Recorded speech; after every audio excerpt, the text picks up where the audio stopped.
नमस्कार साथियों, स्वागत करता हूँ एक बार फिर से इस बूस्टर सीरीज में। और यहाँ पे इस वीडियो में हम बात करेंगे thermal conductivity versus thermal capacity के बारे में।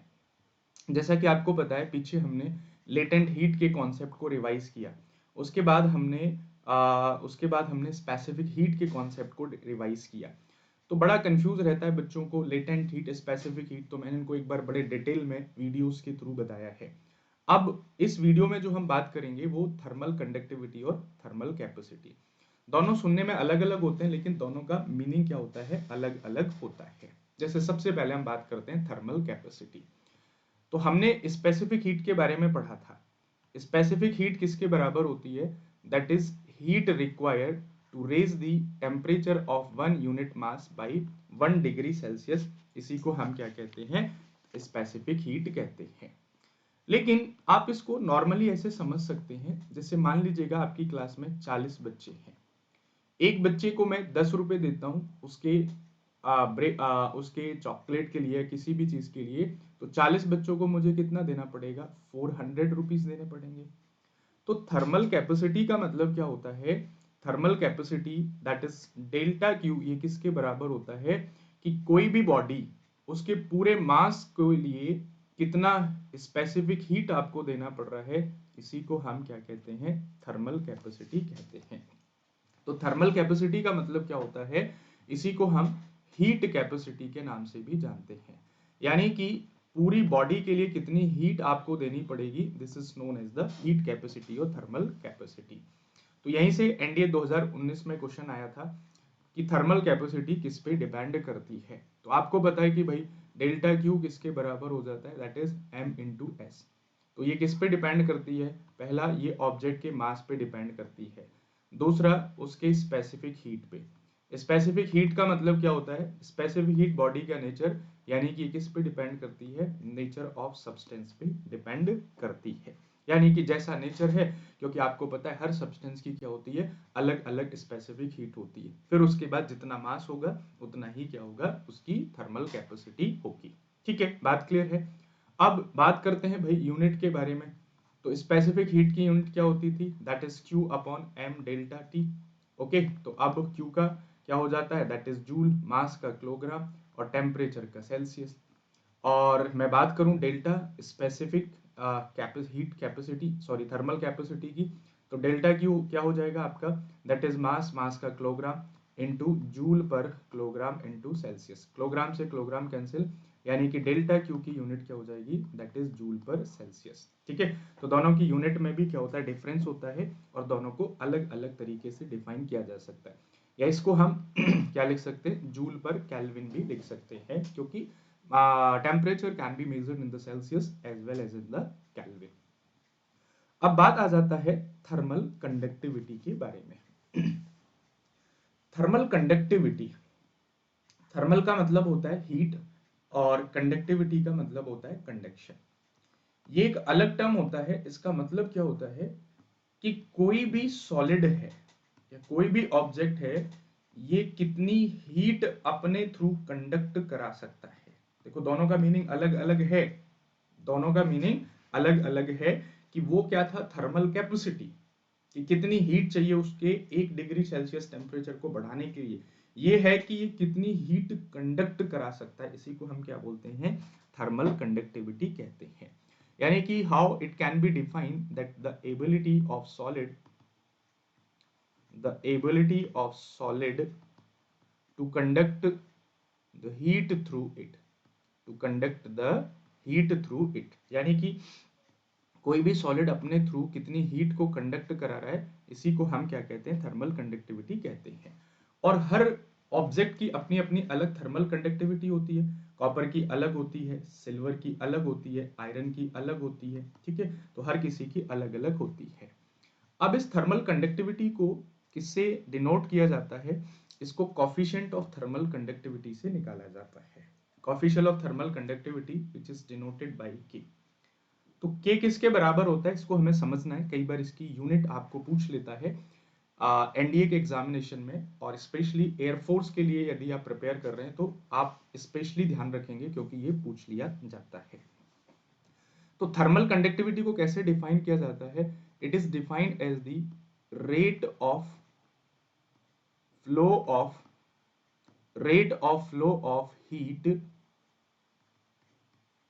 पर unit area per unit temperature gradient. क्या होता है? Per unit temperature gradient across the solid. इसका मतलब क्या हुआ कि कोई भी सॉलिड कितनी हीट को कंडक्ट करा रहा है पर यूनिट टेम्परेचर पे और पर यूनिट एरिया अक्रॉस द पर यूनिट टेम्परेचर ग्रेडियंट और पर यूनिट एरिया कितनी हीट वो कंडक्ट करा रहा है। तो इसका मतलब इसको कैसे डिफाइन कर सकते हैं? तो के को जो डिफाइन किया जाता है, ठीक है, mathematically, that is rate of flow of heat per unit area per unit temperature. कहने का मतलब है that is delta Q upon t. भाई rate of flow of heat, मैंने आपको बताया फिजिक्स के अंदर जब भी हम रेट की बात करते हैं तो हम उसको किसी ना किसी के रेस्पेक्ट में हम बात करते हैं, यानी कि डेल्टा टी का मतलब है कि टाइम के रेस्पेक्ट में हम बात कर रहे हैं। अपॉन में पर यूनिट एरिया, यानी कि कितना एरिया, और साथ में टेम्परेचर ग्रेडियंट। टेम्परेचर ग्रेडियंट और टेम्परेचर, देखो टेम्परेचर का मतलब हो जाता है दैट इज कैपिटल टी, लेकिन जब भी हम ग्रेडियंट की बात करते हैं, चाहे वो वेलोसिटी ग्रेडियंट है चाहे वो टेम्परेचर ग्रेडियंट है, तो ग्रेडियंट का मतलब होता है that is the temperature per unit displacement या डिस्टेंस, इसी को हम क्या बोलते हैं? Temperature gradient. तो ये क्या हो जाएगा? दैट इज एरिया साथ में delta t upon delta x. तो एक तरीके से देखा जाए तो यहाँ पे के की वैल्यू क्या हो जाती है, यानी कि के हो जाता है आपका delta q upon delta t upon में area into delta t upon में डेल्टा एक्स। अब इसकी यूनिट क्या हो जाती है, ये थोड़ी सी इंटरेस्टिंग होती है। यूनिट जब निकालते हैं क्यू, डेल्टा क्यू, क्यू मतलब हीट है, तो हीट का यूनिट क्या हो जाएगा? जूल हो जाएगा। टाइम, टाइम का यूनिट क्या हो जाता है? सेकंड हो जाता है। एरिया, एरिया का यूनिट क्या हो जाता है? Metre square. टेम्परेचर का यूनिट क्या हो जाता है? केल्विन। और x, x is a kind of distance या डिस्प्लेसमेंट, तो इसका क्या हो जाता है? मीटर हो जाता है। इस मीटर से स्क्वायर खत्म हो जाएगा। आपको पता है कि जूल पर सेकंड किसके बराबर होता है? तो याद करो, पावर किसके बराबर होता है? वर्क डन अपॉन टाइम के। वर्क डन को यूनिट जूल और टाइम की सेकंड, तो जूल पर सेकंड को हम क्या लिख सकते हैं? पावर। और पावर की यूनिट क्या होती है? वॉट, तो उसको हम क्या लिख सकते हैं? वॉट लिख सकते हैं। चलो नीचे क्या हो जाएगा आपका? दैट इज मीटर और साथ में केल्विन, टेम्परेचर की केल्विन, तो इसकी यूनिट हो जाती है दैट इज वॉट, मीटर की पावर -1 और केल्विन की power -1। That is the important thing जो आपसे कई बार क्या है? पूछ लेती है, ठीक है। तो उसके अलावा ये जो के होता है, ये क्या होता है? ये कॉफिशिएंट ऑफ थर्मल कंडक्टिविटी होता है। तो जब हम स्टडी करते हैं thermal capacity versus thermal conductivity की, तो थर्मल कैपेसिटी एक अलग चीज हो जाती है, that is delta q is equal to mass into specific heat. और थर्मल कंडक्टिविटी ये इस बात को बताता है कि वो कितनी हीट को कंडक्ट करेगा, that is k is equal to delta q upon delta t upon में area into delta t upon में डेल्टा एक्स, ठीक है। तो दोनों में एक अलग अलग डिफरेंस हो जाता है। अब जो वैल्यू ऑफ के होती है, ये के क्या होती है? यही बताती है किसको? नेचर ऑफ सब्सटेंस को। जैसे के की वैल्यू क्या है? लार्ज है, तो इसका मतलब वो क्या हो जाएगा? कंडक्टर हो जाएगा। क्यों? क्योंकि वो ज्यादा हीट कंडक्ट कर रहा है। और के की वैल्यू स्मॉल है, तो स्मॉल किसके लिए होती है? के की वैल्यू इंसुलेटर के लिए स्मॉल होती है, ठीक है। तो यहाँ से आपको पता चल जाता है कि कोई भी सब्सटेंस कैसे होगा, ठीक है जी, बात क्लियर है। जैसे सिल्वर के लिए कितनी हो जाती है के की वैल्यू? 406, कॉपर के लिए 385, बाकी ब्रास के लिए 109।